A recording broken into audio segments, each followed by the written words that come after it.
आमे ओडिया भारी बढ़िया आम पखाल बढ़िया आमे भी बढ़िया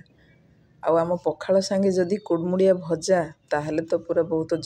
मजा आसीजिव। चलतु आज प्रस्तुत करवा एक नुआ रेसिपी नुआ रेसिपी बनाया मुझे देखो किसी आलू नहीं आलू सहित पियाज गोटे और ता सहित पियाज छंडा व पियाज कूल नहीं भल भाव गोटे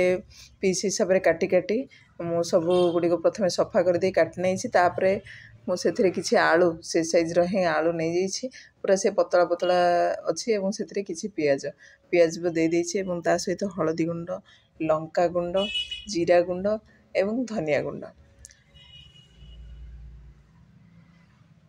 जेहेतु गोटे बड़ साइज नहीं ताहले आम भल भाव गोल पार धनिया गुंड भी देदेले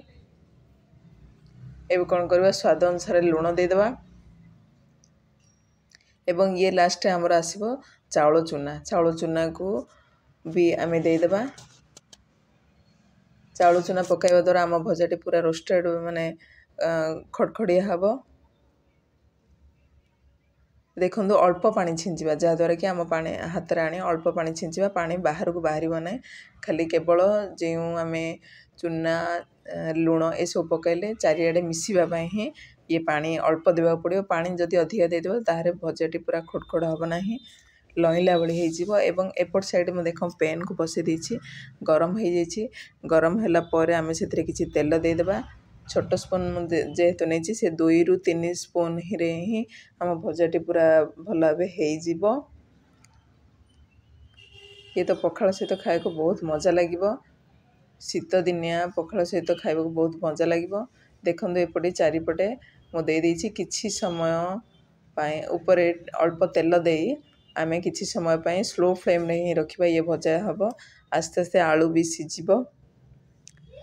ठीक अच्छे एबे देखो वीडियो रे जदि आप नुआ अच्छा वीडियो को लाइक करेंगे शेयर करेंगे कमेंट देवे एवं आपण निजर सांगसाथी प्रियजन मानक शेयर करंतु और निश्चित भाव सब्सक्राइब भी करंतु। देखो ये भाव गोटे पटे हो जाइए आर पट को आम आस्ते आस्ते किना लौटे देबा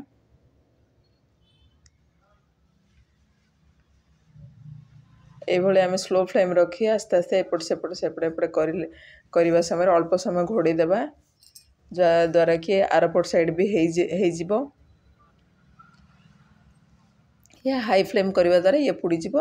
पियाज कूलटी पोड़ीज और आलूटी सीझी पार नहीं तेणु आप स्लो स्लो एपट सेपट कर भाजी ने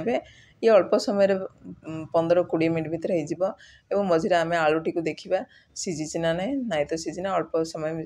बसईदेवा देखो पूरा हो जाइए आपण प्लेट को काढ़ी नवा।